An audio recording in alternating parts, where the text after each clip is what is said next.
Cześć kochani, jak co kilka dni spotykamy się. Dzisiaj temat bardzo ważny, o który prosiło kilka osób, między innymi, jak dobrze pamiętam, pani Iwona, której dziękuję za wywołanie tego tematu i jeżeli to był ktoś inny, bo już nie pamiętam po prostu, to dziękuję w ogóle wszystkim tym, którzy po prostu podpowiadają, czasami sugerują, czym ewentualnie się zająć. Faktem jest, że te nereczki, że tak powiem, czekały sobie w kolejce na spokojnie, dlatego że jest to temat bardzo ważny. Ale zanim przejdziemy do tego właściwego tematu, kochani, zwłaszcza dla tych, którzy po raz pierwszy tu zawędrowali, z czym macie do czynienia na tym kanale, przede wszystkim z wszelkim propagowaniem wszelkich działań dotyczących utrzymania naszej wysokiej odporności, naszego ciała, ducha, psychiki, wszystko w tym kierunku ma iść. Tworzymy taką jedną całą. Organizm to nie jest tylko ciało, to cielesne, materialne, to jest coś więcej. To jest nasz duch, to jest nasza psychika, więc umysł i tak dalej, i tak dalej. Zgodnie zresztą z teorią Maxwella, po prostu taki rodzaj trójwymiarowości. Z góry Was proszę oczywiście o suby, jeżeli ktoś jeszcze nie kliknął subskrybuj, to nie zapomnijcie od razu na świeżo, dlatego że subskrypcja po prostu to daje Wam możliwość śledzenia, jakie nowe tematy się pojawiają, cały czas otrzymujecie powiadomienia. A druga sprawa, algorytmy, plus oczywiście jakieś komentarze, bardzo czasami krótkie, wystarczy jakiś symbol nawet przesłać, już algorytmy to coś tam wychwytują. Nie znam się na tym, ale w każdym razie znajomi, którzy są bardziej, że tak powiem, znający się w tym temacie, mówią: Janusz, to jest bardzo istotne. Zależy mi na tym, żeby jak najwięcej ludzi, do jak największego grona ludzi ta wiedza docierała. Kochani, a więc zajmujemy się nerkami. Od wielu lat mówię, zresztą niczego nie odkrywam, bo generalnie to wszystko, co Wam przekazuję, to przekazuję na bazie dostępnej wiedzy. Ja otrzymałem taki dar szukania, przetłumaczenia to na polski zrozumiały język, bo nie chodzi tylko o tłumaczenie z angielskiego, czy z francuskiego, czy niemieckiego na polski. Tego bym się kompletnie nie podjął, ale tłumaczenia, że tak powiem, w prostszy sposób, o co w tym wszystkim chodzi. Więc zajmiemy się dzisiaj nerkami. Jak mówi medycyna chińska, nerki to jest ojciec i matka wszelkich chorób. Tak, bo jeżeli dojdzie do wyczerpania nerek, a konkretnie nadnerczy, które są nieodłączną częścią nerek, ja tak się trochę uśmiecham, bo kiedyś mówiłem to w jednej z audycji, miałem taką przygodę z pewną panią. Gdzieś tam zabrałem głos na temat w ogóle chorób i tak dalej. I mówiłem, że no nerki, jak mówi medycyna chińska, to ojciec i matka wszelkich chorób. Jeżeli dojdzie do wyczerpania nadnerczy, czyli to tak zwanej hypoadrenii, choroby, która nie istnieje oczywiście oficjalnie, no to jest w ogóle problem. No i później ta pani pyta mnie: proszę pana, no ale co mają nadnercza wspólnego z nerkami? Więc ja odpisałem, że mają to do siebie, że są nad nerkami, ale tworzą jedną całość z nerkami. Potem okazało się, że to była jakaś pani doktor, więc no, szokujące to było. A, żebyśmy się dobrze zrozumieli, nie krytykuję wszystkich lekarzy, uchowaj Boże. Tą wiedzę, którą mam, to też czerpałem od wielu naprawdę świetnych lekarzy. I zagranicznych, niemieckich, rosyjskich, ale też również bardzo dobrych lekarzy, naukowców polskich, żebyśmy się dobrze rozumieli. A że w życiu jest tak, że jest fryzjer, mechanik samochodowy, mechanik, nauczyciel, ksiądz i ksiądz, policjant i policjant, wiecie o co chodzi. Różni są ludzie. Chodzi tylko o to, żebyśmy wszyscy my mieli pewną dozę pokory, żebyśmy wiedzieli, że sami niczego nie odkrywamy tak do końca, że wiedza świata i wszechświata jest tak ogromna, że to zdaje się Sokrates powiedział: wiem, że nic nie wiem, tak? Wielki Sokrates, Izokrates. Więc przechodzimy do tematu. Posłuchajcie, nerki. Faktycznie dwa newralgiczne narządy, nerki plus jeszcze wątroba, plus jeszcze parę, że tak powiem, podrób naszych narządów wewnętrznych, no, decydują o tym, czy jesteśmy zdrowi, czy jesteśmy chorzy. Jeżeli dojdzie faktycznie do niewydolności nerek, no to wtedy już zaczynają być schody. Ja posłużę się, jak często to robię, pewnym artykułem naukowym, paranaukowym, jak zwał, tak zwał. Trochę będę polemizował w tej dzisiejszej audycji z tezami autora, czy też autorów tego artykułu. Dlaczego, to się dowiecie. Dlatego, że czytam wiele naukowych artykułów, które są często napisane na bazie doskonale przeprowadzonych badań naukowych, punkt po punkcie, ślepe próby i tak dalej, i tak dalej. A więc nie ma się jakby do czego przyczepić, natomiast często wnioski nie są takie, jakie powinny być, moim zdaniem. I to nie chodzi o moje zdanie, o ego Janusza Dąbrowskiego i tak dalej, tylko po prostu wnioski, które kłócą się z prostą logiką i mamy prawo wówczas zadawać pytania.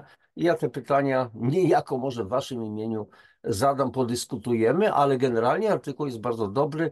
Jak zwykle link do oryginału w języku angielskim, do tłumaczenia, do translacji w języku polskim będzie umieszczony w opisie tej audycji. Kochani, a więc przystępujemy do rzeczy, udostępniam ekran już i zobaczycie, a więc o co tu chodzi.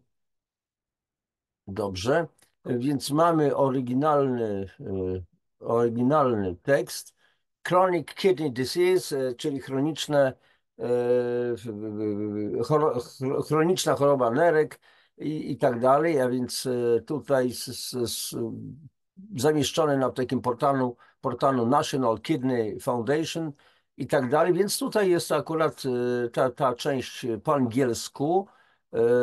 Natomiast my przechodzimy do translacji, a więc przewlekła choroba nerek.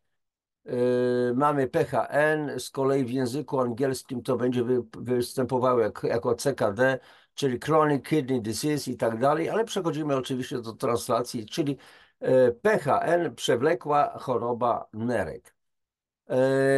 Kochani, więc oczywiście tu jest spis treści i tak dalej, i tak dalej. Zaraz zobaczymy, czy tutaj jest akurat 125, może wezmę na powiększenie, dla Was będzie też lepiej widoczne to. Więc najpierw troszeczkę na temat nerek, jakie jest ich znaczenie. Twoje nerki wykonują wiele ważnych zadań. Oto niektóre ze sposobów, w jakie utrzymują równowagę całego ciała. Po pierwsze, usuwają naturalne produkty odpadowe i nadmiar wody z organizmu. Żebyśmy się dobrze rozumieli, powinniśmy pić co najmniej 1,5 do 2,5 litrów wody dziennie i ta woda ma cyrkulować, czyli jak w pralce. Woda, płukanie, spust. Woda, płukanie, spust. Woda, płukanie, spust. Woda nie może być zatrzymywana na dłuższy czas w organizmie, dlatego że puchniemy. Dlaczego organizm zatrzymuje wodę? Dlatego, że w ten sposób usiłuje rozcieńczać toksyny. A więc zwróćcie uwagę, że trzeba rozcieńczyć toksyny, owszem, ale trzeba się tych toksyn najpierw pozbyć, ażeby organizm niepotrzebnie zatrzymywał wodę. Jeżeli zatrzymuje, takim klinicznym objawem to są na przykład worki pod oczami, opuchnięte palce, opuchnięte stawy skokowe, w ogóle nogi puchną i tak dalej, i tak dalej. Dalej. Pomaga w wytwarzaniu czerwonych krwinek, erytrocytów. Przepraszam, tu czasami możemy mieć jakiś problem techniczny. Równoważenie ważnych minerałów w organizmie. Nerki pomagają utrzymać, no właśnie, angielszczyzna mi tu wchodzi, pomagają utrzymać ciśnienie, prawidłowe ciśnienie krwi, dbają o zdrowie kości. I to jest bardzo ważne, dlatego że dzisiaj wielu z nas, wielu ludzi, zwłaszcza panie, mają problemy z osteoporozą. Pytanie znowu dlaczego? No i leki, jakieś inne historie, żadne leki tutaj nie pomogą, tak prawdę mówiąc, tylko trzeba po prostu zająć się przyczynami. Przewlekła choroba nerek występuje, gdy nerki, ojku, trochę będę miał problemy. Dobrze, nie będę tego naświetlał tym niebieskim tłem. Przewlekła choroba nerek występuje, gdy nerki ulegają uszkodzeniu z biegiem czasu przez co najmniej 3 miesiące. A kochani, my nie dbamy o te nerki przez wiele, wiele lat. Nieraz to się dzieje w przeciągu 20, 30, 40 lat. I nie ma czegoś takiego, że na pstryknięcie palców jakieś cudowne piguły nas wyleczą. a więc ulegają uszkodzeniu z biegiem czasu i mają trudności z wykonywaniem wszystkich ważnych zadań. Przewlekła choroba nerek zwiększa również ryzyko wystąpienia innych problemów zdrowotnych, takich jak choroby serca i udar. Och, do tych chorób jeszcze tutaj można dołożyć co najmniej kilkadziesiąt innych. Rozwój przewlekłej choroby nerek jest zazwyczaj bardzo powolnym procesem z niewielką liczbą objawów na początku, a więc trudno zdiagnozować i nie dziwmy się lekarzom, że mają często problemy ze zdiagnozowaniem. Szukają innych chorób, natomiast przyczyną już są procesy degeneracyjne nerek. Dlatego przewlekłą chorobę nerek podzielono na 5 stadiów, aby pomóc w podejmowaniu decyzji dotyczących leczenia. Znaki i objawy.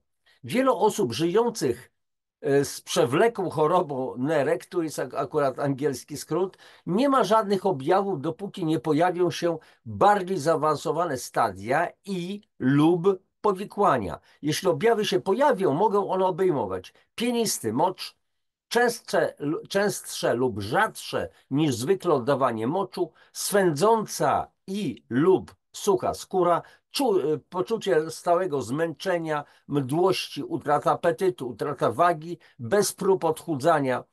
I osoby, u których występuje bardziej zaawansowana postać przewlekłej choroby nerek, mogą również zauważyć problemy z koncentracją, drętwienie lub obrzęk ramion, nóg, kostek lub stóp, o czym ja już mówiłem, bóle mięśni lub skurcze, duszności, wymioty, problemy z zasypianiem.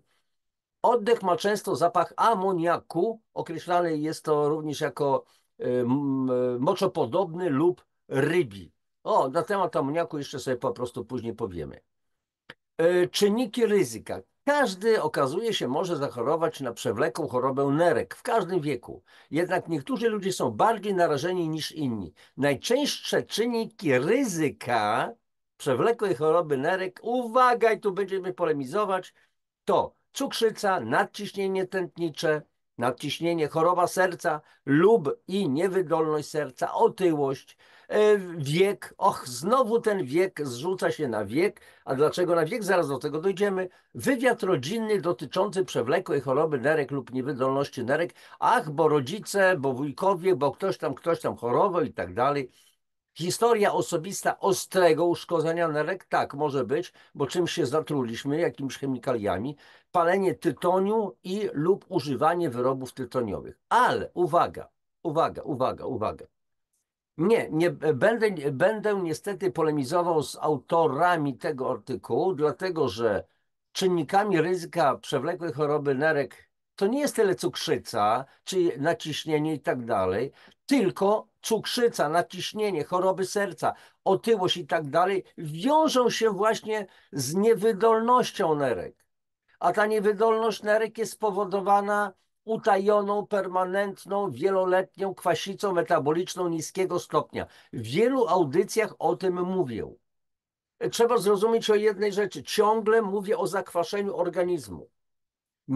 Niewiele to ma wspólnego z zakwaszeniem krwi, ale o tym jeszcze będzie mówić. Przypomnę to, o czym mówię wielokrotnie w wielu audycjach. pH krwi mieści się w zakresie 7,35 do 7,45. To jest pH krwi. Jeżeli nie daj Boże pH krwi spadłoby na poziom 7,1, następuje śmierć człowieka. Dlatego organizm za wszelką cenę broni prawidłowego pH krwi. Ale krew to nie jest jedyna ciecz, płyn w organizmie.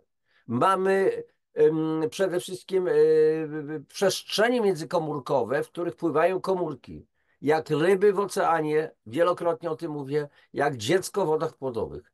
I pytanie, w jakim stanie jest ta ciecz tych płynów, tego tak zwanego interstycjum, przestrzeni międzykomórkowych. Dalej, oczywiście możemy wymieniać limfę, ślinę, spermę i tak dalej, płyn mózgowy. Każda z tych substancji może różnić się nieco, ale generalnie chodzi o to, że ogromna większość tych substancji powinna mieć odczyn lekko zasadowy, czyli lekko alkaliczny. I my to sprawdzamy przy pomocy, nie wiem czy tutaj mam akurat, nie mam pod ręką moich pasków lakmusowych. A gdzieś tam się zatraciłem, ale to mniejsza z tym. Po prostu samego rana oddajemy pierwszy mocz, siusiamy zwyczajnie na specjalne papierki lakmusowe i nam wychodzi. Znowu przypomnienie, bo być może ktoś po raz pierwszy trafił na ten kanał. Skala pH dotycząca kontroli pH porannego moczu to jest od 4,8 do 8,0. I teraz, oczywiście tej skali w przypadku papierków lakmusowych odpowiadają różnego rodzaju kolory. A teraz, przepraszam, kochani, jednak mam nadzieję, że znajdę te paseczki. To będzie łatwiej pokazać. Moment.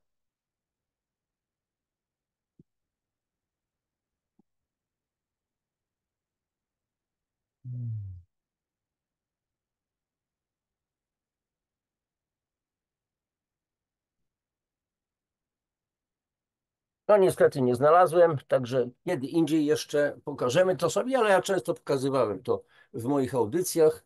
Rozglądam się po półkach, czy gdzieś mi się tutaj gdzieś nie zapałętały. Nie, dobrze, okej. Robimy to na żywo, po prostu to nagranie.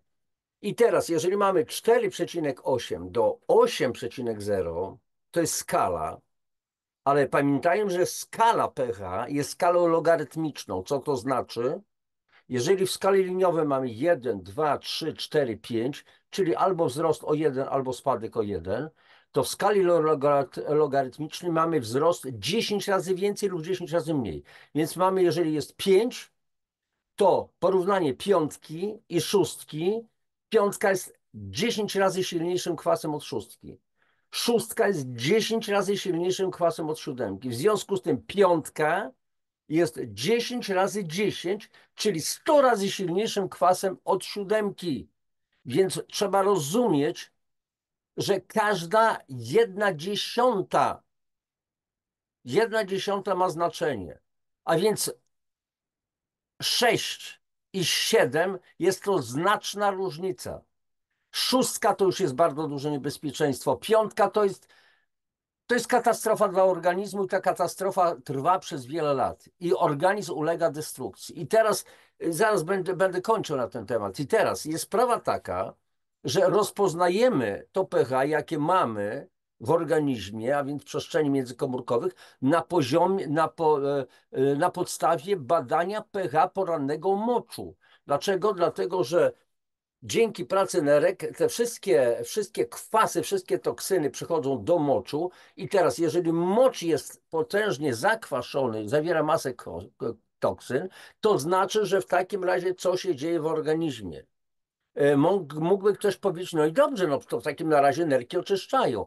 Nerki oczyszczają do pewnego stopnia, wtedy, kiedy będą dały radę. Kiedy zaczyna się obciążenie kwasami, obciążenie toksynami organizmu jest zbyt wielkie, nie starcza już, wielokrotnie o tym mówię w audycjach na temat odkwaszania, nie starcza minerałów do neutralizacji tych kwasów, organizm zaczyna je czerpać z włosów, z zębów, z kości, z paznokci, mazi stawowej, z chrząstek i sami rozumiecie, że tam w tych przestrzeniach, w tych tkankach, komórkach następuje katastrofa. Włosy rozdwajają się, wypadają, paznokcie się kruszą, nie ma z czego wytwarzać smaru, czyli mazi stawowej, nie ma z czego regenerować chrząstek i zaczynają się problemy. Nie ma zaopatrzenia prawidłowego trzustki w minerały, a trzustka produkuje silnie alkaliczne, czyli zasadowe enzymy trzustkowe, dzięki którym następuje prawidłowe trawienie tej potwornie kwaśnej papki, która przywędrowała do dwunastnicy, czyli do początku jelita cienkiego z żołądka. Żołądek, owszem, trawi białka, tnie duże, długie łańcuchy białkowe na krótkie, na aminokwasy i ta później potwornie kwaśna papka wędruje do dwunastnicy, czyli początku jelita cienkiego, Tam trzustka musi podać silnie zasadowe enzymy trzustkowe, żeby po pierwsze zneutralizować te bardzo silne kwasy, tą papkę, która przywędrowała z żołądka i zacząć je trawić. Tym razem nie przy pomocy kwasu solnego żołądka, tylko przy pomocy silnie zasadowych enzymów. I dopiero po tym, kiedy następuje prawidłowe trawienie, cała ta papka wędruje do jelita cienkiego, tam są kosmki jelitowe, które wychwytują te strawione cząsteczki. To wszystko trafia do krwiobiegu i sprawa załatwiona.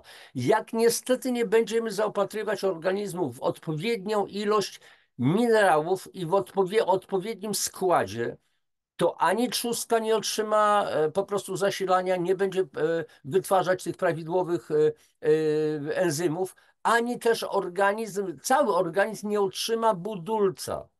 A przecież minerały są niezbędne do tworzenia enzymów, hormonów, krwi, limfy i tak dalej, i tak dalej. Cały nasz kościec to są przecież minerały.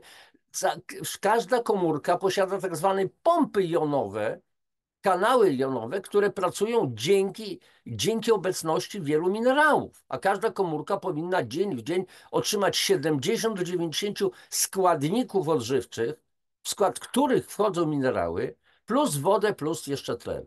A więc słuchajcie, to nie są takie proste rzeczy. Sami zresztą doskonale rozumiecie, bo ci, którzy są bywalcami, akurat gośćmi stałymi, że tak powiem, na tym kanale, to już doskonale o tym wiedzą. Ale ja powtarzam, bo nigdy tych opowieści, że tak powiem, nie za dużo.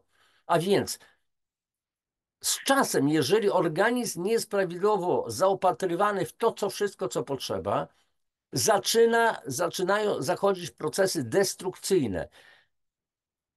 Przestajemy być w równowadze homeostatycznej, w równowadze życiowej. Pojawiają się choroby. Między innymi dochodzi do nierównowagi cukru i insuliny. Mamy insulinooporność, więc w związku z tym pojawia się cukrzyca. Nadciśnienie tętnicze się pojawia. To nie nadciśnienie jest przyczyną chorób nerek, tylko choroba nerek, przewlekła choroba nerek jest spowodowana nadciśnieniem. Ale dlaczego choroba nerek? Dlatego, że organizm jest zakwaszony. Bo tu trzeba znowu, zobaczcie, to jakbym opowiadał o opowieści, tworzył na temat domina, tej pięknej, fajnej gry. Trącisz jedną kostkę, sypią się następne. I teraz, jeżeli organizm jest zakwaszony, czyli pH spada bardzo silnie, to spada również poziom specjalnego hormonu o nazwie adiponektyna. Jeżeli maleje poziom adiponektyny, między nimi pojawia się nadciśnienie, między nimi pojawia się cukrzyca, między nimi pojawia się nadwaga, otyłość i tak dalej, i tak dalej. Jeżeli podwyższamy pH naszego organizmu, czyli dostarczamy minerały w postaci tak zwanych wodorowęglanów, cytrynianów, będziemy jeszcze o tym mówić, rośnie poziom adiponektyny, znika cukrzyca, znika nadciśnienie. To są, w przypadku nadciśnienia to są zwykle 2-3 miesiące i nie ma nadciśnienia i koniec, kropka, i możemy się pozbyć leków, na początku zmniejszać dawkowania i tak dalej, i tak dalej. Dlaczego o tym mówię? No sami doskonale rozumiecie, żeby zobaczyć, jak wspaniale potrafimy funkcjonować pod warunkiem, że dostarczamy organizmowi wszystko to, co jest mu niezbędne. A więc jeszcze raz, kochani, te wymienione choroby, one nie są przyczyną niewydolności nerek. To niewydolność nerek powoduje powstanie tych wszystkich chorób, ale niewydolność nerek jest spowodowana zakwaszeniem. I na moim kanale, na playliście Odkwaszanie jest masa audycji na temat odkwaszenia, zakwaszenia, czyli kwasicy metabolicznej niskiego stopnia, która nie ma nic wspólnego z zakwaszeniem krwi, z acydemią po prostu krwi. I teraz dalej. A więc popatrzcie. Dalej. Powyżej 60 roku życia. Aha, to jest przyczyna tego, że chorujemy. Wiek. Toż to jest, kochani, bzdura. I tutaj z autorami będę się wykłócał, bo oni pewnych rzeczy nie rozumieją. Jak może być przyczyną wiek? To zużycie, ale nie spowodowane wiekiem, tylko traktowaniem swojego organizmu. Czyli w jednej z audycji mówiłem o 2 samochodach. Jest 2 ludzi, którzy mają takie same samochody. Ten sam rocznik, ta sama marka. Jeden dba o samochód, jeździ do mechanika, robi przeglądy, wymienia oleje i tak dba. A drugi jeździ po wertepach, nie dba o terminowość obsług i tak dalej, i tak dalej. I co? I można wówczas powiedzieć, no tak, 5-letni samochód, no to już się zaczął sypać. Niestety, 10 lat już będzie gruchot. A u tamtego 10-letni samochód jest jak nowy, bo o niego dbał. A więc o to trzeba zrozumieć. Dalej. U wielu osób przewlekła choroba nerek nie jest spowodowana tylko jedną przyczyną. Zamiast tego jest wynikiem wielu czynników fizycznych, środowiskowych i społecznych.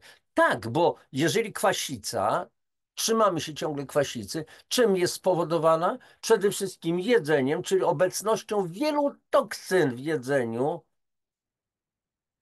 A te toksyny to są polepszacze, spulchniacze, barwniki, glifosat, konserwanty różnego rodzaju i tak dalej. Plus stresy. Stres potwornie nas zakwasza. Też wielokrotnie o tym mówiłem, będę się wymądrzał troszeczkę.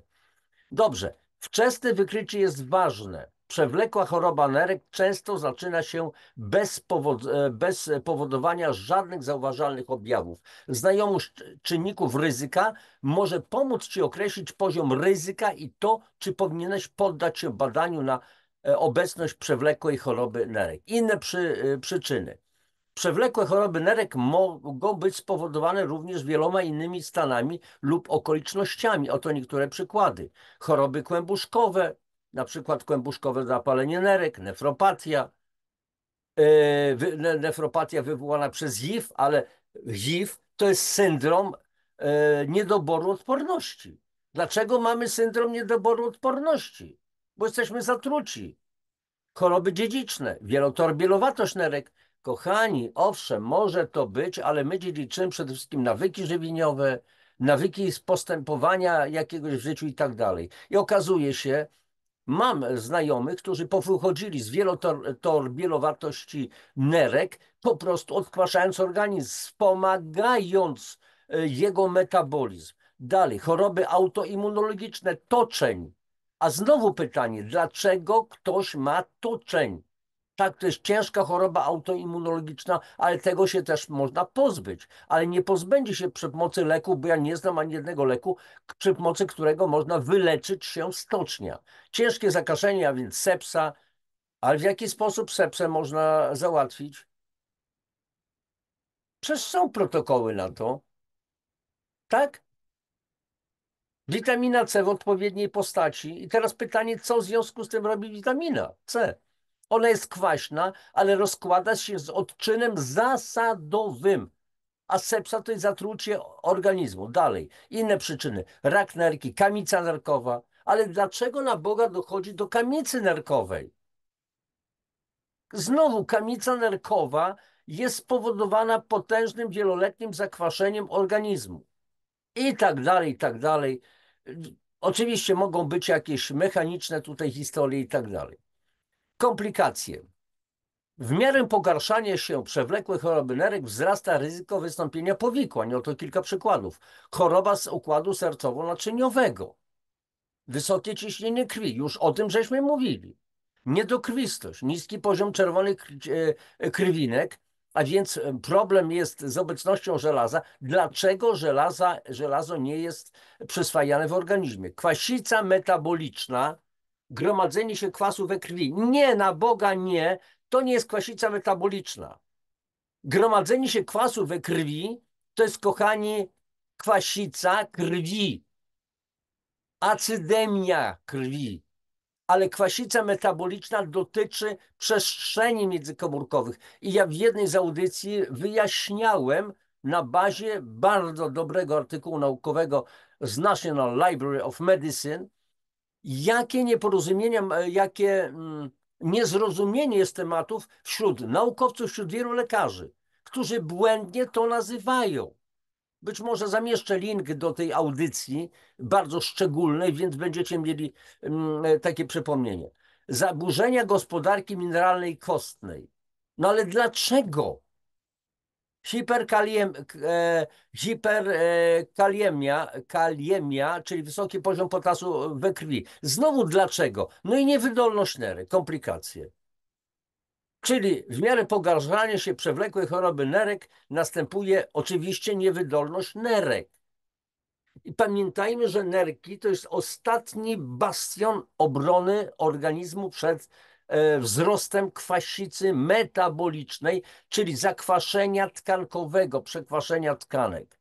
Bo jeżeli już systemy buforowe, białczanowy, wapniowy, fosforanowy, nie, te bufory są takie, ale to nieważne, nie musicie tego pamiętać i wiedzieć, już nie wytrzymują, bo nie mamy odpowiedniej ilości minerałów, nie dostarczamy do organizmu i do nerek trafia nadmiar jonów wodoru, protonów dodatnich, a to jony wodorowe, wielokrotnie również o tym mówię, decydują o zakwaszeniu. Słuchajcie, tak poza nawiasem, ja wiem, że te moje audycje nie są najłatwiejsze, ale kochani, ale dlaczego mielibyście, jeżeli ja to pojąłem, to znaczy, że każdy z was może, tak prawdę mówiąc. Nie wiem, czy to, co tłumaczę, jest jasne. No nigdy nie może być najłatwiejsze po prostu do końca, przepraszam. Przepuczę sobie troszeczkę usta. A co piję? A tu jest naparszczystka. Jest, kochani, są zmielone goździki. Jest starty duża ilość imbiru, korzenia imbiru i sok cytryny. I oczywiście czysta woda. Tak sobie popiję. A więc wracam do rzeczy. A więc jeżeli w organizmie narasta problem, jest coraz więcej tych jonów wodorowych dodatnich, czyli protonów, które to jony decydują o zakwaszeniu, to dochodzi do tego, że nerki jako ostatni bastion wychwytują te jony, wytwarzają z nich, oczywiście biorą inne składniki, zasadę amonową, czyli amoniak, jak dobrze pamiętam, chyba symbol NH4. Ktoś może z chemiką mnie poprawić, bo już ja nie pamiętam dokładnie. Nie sprawdzałem tego. I to jest silnie żrąca zasada. Chodzi o to, żeby te jony jednak wyrzucić za wszelką cenę, ale te jony, ten amoniak, przepraszam, one niszczą, uszkadzają w błyskawicznym tempie nerki. Więc owszem, nerki przez pewien czas je wychwytują, ale przy okazji amoniak niszczy nerki. Mocz oczywiście jest cuchnący amoniakiem, charakterystyczna woń, i to już świadczy o tym, że mamy problemy z nerkami. Dobrze, i jedziemy dalej. Niektóre schorzenia, na przykład choroby układu krążenia czy nadciśnienie tętnicze, mogą również powodować lub zaostrzać przewlekłą chorobę nerek. Nie, na Boga nie. To przewlekła choroba nerek powoduje nadciśnienie i chorobę układu krążenia, a przyczyną jest zakwaszenie, czyli kwasica metaboliczna niskiego stopnia, a nie kwasica krwi. Przy okazji, bo zapomniałem o tym podać, przypomnienie. pH krwi 7,35, 7,45, ale jeżeli mamy poziom pH krwi 7,35, to już to oświadczy o tym, że mamy problemy. Dlaczego? Dlatego, że już krew ma ten niski próg, to znaczy, że w organizmie są braki minerałów i zaczynają się schody i to poważne. Dobrze, co dalej? Testy, diagnoza, testy. Sprawdzenie przewlekłej choroby nerek jest łatwe i wykonuje się za pomocą dwóch prostych testów. Badanie krwi, znane jako szacunkowy wskaźnik filtracji kłębuszkowej, zgadza się. Badanie moczu, znane jako stosunek albuminy do kreatyniny w moczu. Oba testy są potrzebne, aby uzyskać jasny obraz zdrowia nerek. Posiadanie wskaźnika filtracji kłębuszkowej poniżej 60 i lub, tu jest odpowiedni wskaźnik, lub powyżej, lub stosunku albuminy do kreatyniny w moczu powyżej 30 przez 3 miesiące lub dłużej, jest oznaką, że możesz mieć chorobę nerek. A teraz jest sprawa taka. Jeżeli cały czas, bo miałem takie też przypadki, masz papierki lakmusowe ciągle żółte, czyli masz pH moczu na poziomie 5, 5,2 i to przez wiele lat, bo jeżeli w ostatnim okresie takie masz, to znaczy, że w takim układzie jesteś potężnie zakwaszony od wielu, wielu lat. Bo nie wiedziałeś, nie wiedziałaś, że to jest problem, bo kto nam powiedział? Kto z lekarzy powiedział i która pielęgniarka powiedziała? Kto w szkole nam tą wiedzę podał? Nikt. Ja też o tym się dowiedziałem, mając 40 kilka lat dopiero. I to zacząłem później sobie w głowie ustawiać przez wiele lat. Dzisiaj wiem, co wiem, i to jest wypraktykowane, sprawdzone w praktyce, bo jeżeli odkwaszamy organizm, to okazuje się, że zaczynam zupełnie inaczej funkcjonować. A więc już jesteśmy zakwaszeni i to może prowadzić do przewlekłej choroby nerek. Ale jeżeli na przykład siusiesz na paseczki i te paseczki już na starcie mają wysokie pH, czyli powyżej 7,4, 8 na przykład, około 8, granatowy jest taki pasek, to albo to dotyczy zdrowej osoby, ale takiej, której nic nie dolega, dosłownie, ale przede wszystkim, jeżeli ta osoba jest otyła, ma cukrzycę, jakieś inne historie i ma granatowy pasek, czyli bardzo wysokie pH podanego moczu, alkaliczne, to znaczy, że już ma przewlekłą chorobę nerek. I co wówczas z tym zrobić, to zaraz będziemy o tym mówić. I teraz tak, w tej chwili ja tutaj nie będę opisywał, w jaki sposób te testy są robione i tak dalej. Zajmijmy się leczeniem. Leczenie przewlekłej choroby nerek koncentruje się na, mówię o medycynie, koncentruje się na 4 bardzo ważnych celach. Leczenie chorób lub stanów, które najprawdopodobniej powodują przewlekłą chorobę nerek, na przykład cukrzyca, nadciśnienie tętnicze lub nefropatia. Chodzi o immunoglobulinę A. No i teraz pytanie, jak jest leczone naciśnienie? Pigułkami? Cukrzyca jak jest leczona? Leki na cukrzycę, czyli podawanie insuliny, tak zwane egzogennej z zewnątrz? Nie, trzeba przede wszystkim spowodować przyczynę tych chorób. W przypadku naciśnienia tętniczego to jest odkwaszenie, czyli podanie, spowodowanie, dostarczenie wieloskładnikowych preparatów minerałowych, które podwyższą pH, które dzięki temu następuje wzrost wytwarzania adiponektyny, kluczowego hormonu, i na ten temat są również audycje na moim kanale, w playliście odkwaszanie, i znika nadciśnienie. Jeszcze raz powtarzam, 2-3 miesiące i przeważnie u przeciętnego człowieka znika nadciśnienie. Organizm reguluje to. Dalej. Podejmowanie kroków w celu bezpośredniego spowolnienia procesu chorobowego przewlekłej choroby nerek, znanego jako spowolnienie postępu przewlekłej choroby nerek. Obniżenie ryzyka chorób układu krążenia, zawału serca lub udaru mózgu. Na Boga, ale w jaki sposób? W jaki sposób? Leczeniem, lekami. Leki, kochani, mogą ratować życie, ale nie ratują zdrowia. Leczenie wszelkich powikłań, które mogą wystąpić w wyniku przewlekłej choroby nerek. I tu już są problemy. Konkretne zalecenia dotyczące zalecenia dotyczące leczenia zależą od stadium przewlekłej choroby nerek i innych schorzeń, na które cierpisz, w tym powikłań. I poniżej przedstawiono zalecenia, które dotyczą większości osób z przewlekłą chorobą nerek. Nie ma 2 takich samych osób, więc porozmawiaj ze swoim pracownikiem służby zdrowia o zaleceniach dostosowanych do ciebie. To jest taki przykład takiej klauzuli, takiej formułki, że nie stosuj leku bez konsultacji z lekarzem. A ja mówię nieraz, nie stosuj czegoś tam bez konsultacji z biegłym, kompetentnym w danej dziedzinie lekarzem. A tych lekarzy w danej dziedzinie jakiej, na przykład wspomagania organizmu, jeszcze ani jednego lekarza praktycznie nie spotkałem.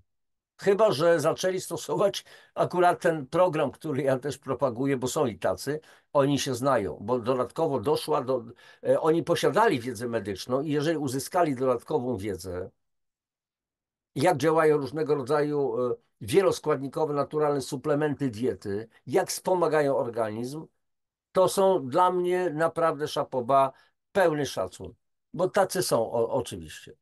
No i teraz leki.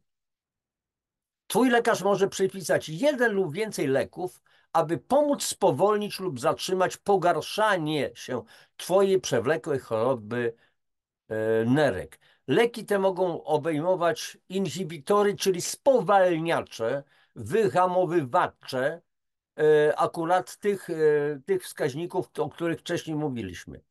Co jeszcze? Twój pracownik służby zdrowia może również przepisać statynę, lek na cholesterol, czyli obniżyć poziom cholesterolu. Znowu zadaj pytanie, dlaczego rośnie poziom cholesterolu w organizmie? Dlaczego wątroba zaczyna zwiększać wytwarzanie tego złego cholesterolu LDL, czyli lipoproteinę niskiej gęstości? I czy zły cholesterol jest naprawdę zły?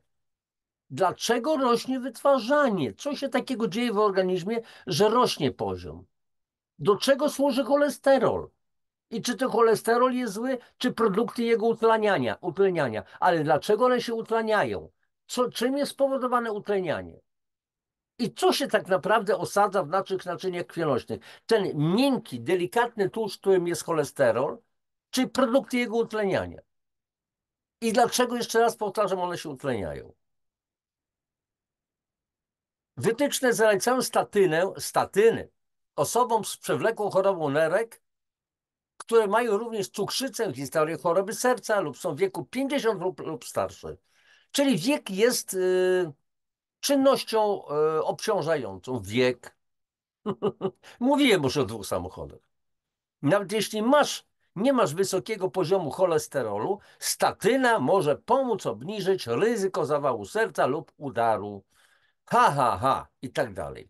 Może być również konieczne przyjmowanie dodatkowych leków lub suplementów w celu kontrolowania ewentualnych powikłań przewlekłej choroby nerek, jeśli ma to zastosowanie. Tak, tu się zgadzam.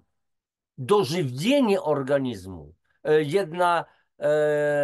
Jedna z pań zwróciła mi uwagę przy jednej z audycji, bo ja tam nieraz mówię, odżywianie, łapie się też takie pułapki, ale często na szkoleniach mówię dożywianie organizmu, a więc organizm trzeba dożywiać. Dalej, ważne jest, aby ograniczyć spożycie sodu do mniej niż 2300 mg dziennie, czyli około 1 łyżeczka soli ze wszystkich spożywanych przez ciebie pokarmów i napojów, czyli czytaj pokarmów, czytaj produkty do jedzenia. To zalecenie jest bardzo ważne, jeśli masz również wysokie ciśnienie krwi. Twój lekarz może zalecić jeszcze niższy cel w zależności od innych twoich schorzeń.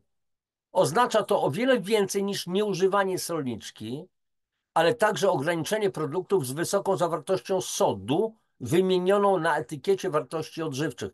Pytanie, ilu z nas czyta zawartość składników na produktach do jedzenia, które kupujemy?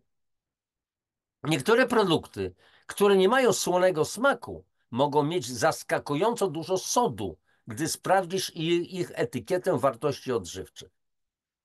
No i tak dalej, i tak dalej, i tak dalej. Oczywiście spotkanie z dietetykiem może być szczególnie pomocne, jeśli masz również inne problemy zdrowotne, takie jak wysokie ciśnienie krwi, cukrzyca lub niewydolność serca, gdzie jeszcze ważniejsze jest włączenie zdrowej diety do swojego stylu życia, aby pomóc zapobiec powikłaniom. I tak dalej. Kochani, a jeszcze tu jest zalecenia dotyczące stylu życia są. Już może nie będę tutaj tego odczytywał, a może jednak odczytam jeszcze troszeczkę. A więc rzuć palenie. Dlatego, że palenie zwiększa ryzyko wielu innych problemów. Ćwicz regularnie. Kochani, ćwiczenie to nie jest codziennie zażynanie się, godzinne czy 2-godzinne treningi, tylko kilka minut, chociażby rano 5 minut.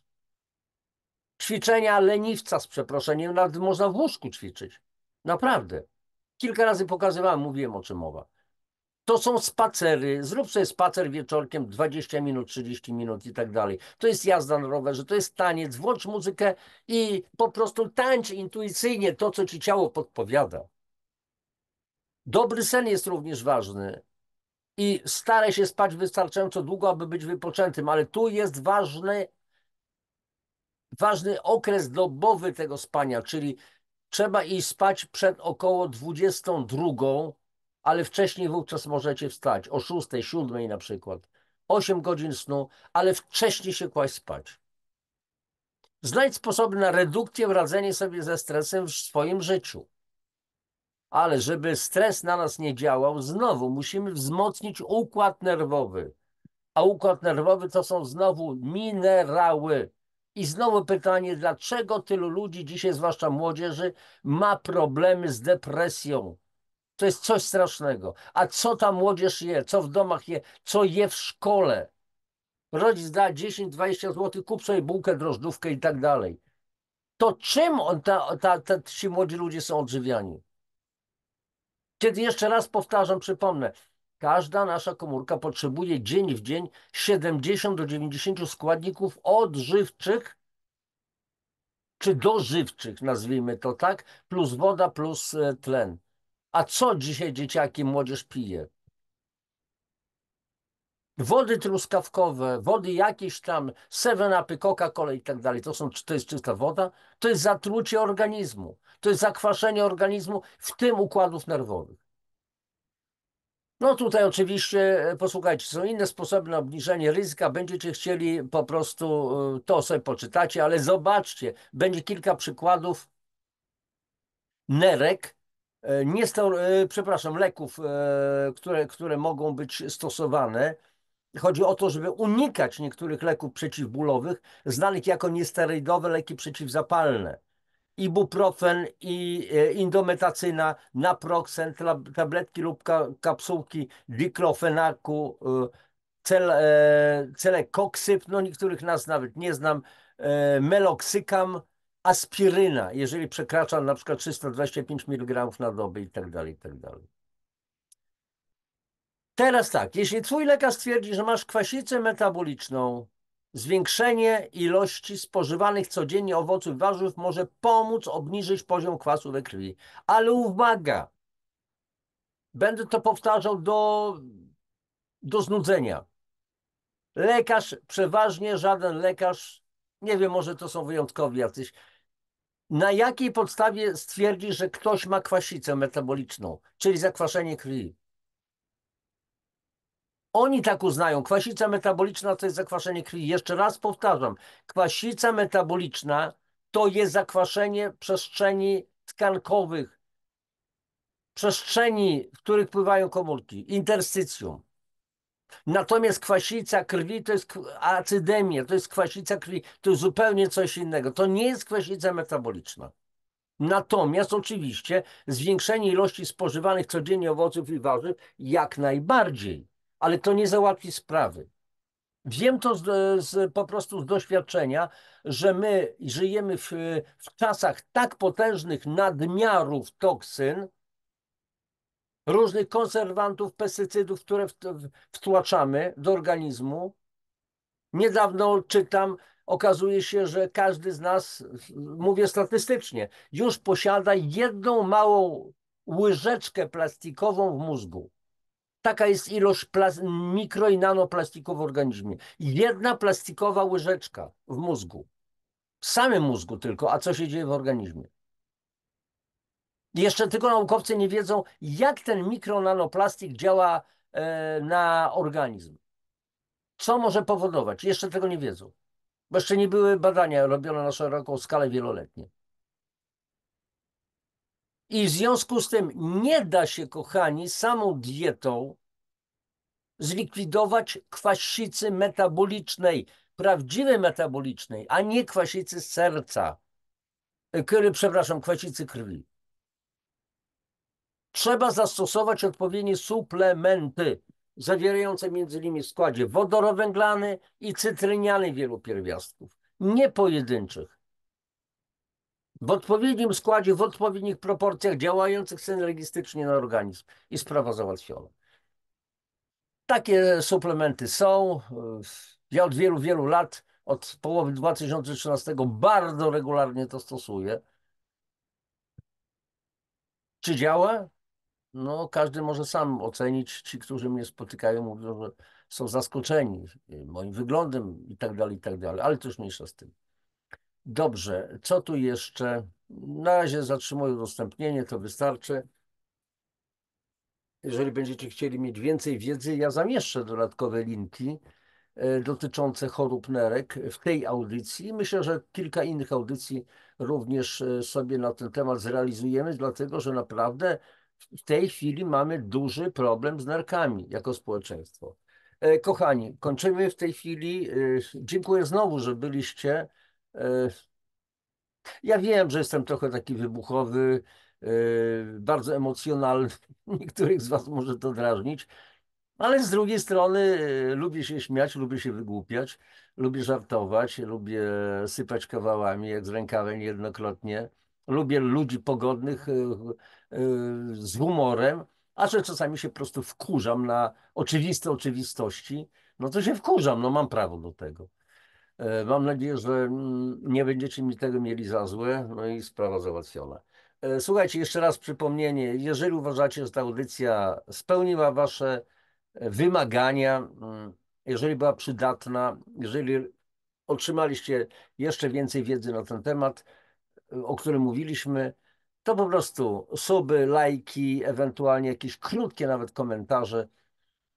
Działajmy wspólnie. Wszystkiego najlepszego. A oczywiście mam prośbę, dzielcie się tymi linkami, przesyłajcie swoim znajomym. Najlepszego Wam życzę. Do następnego spotkania. Papatki, cześć.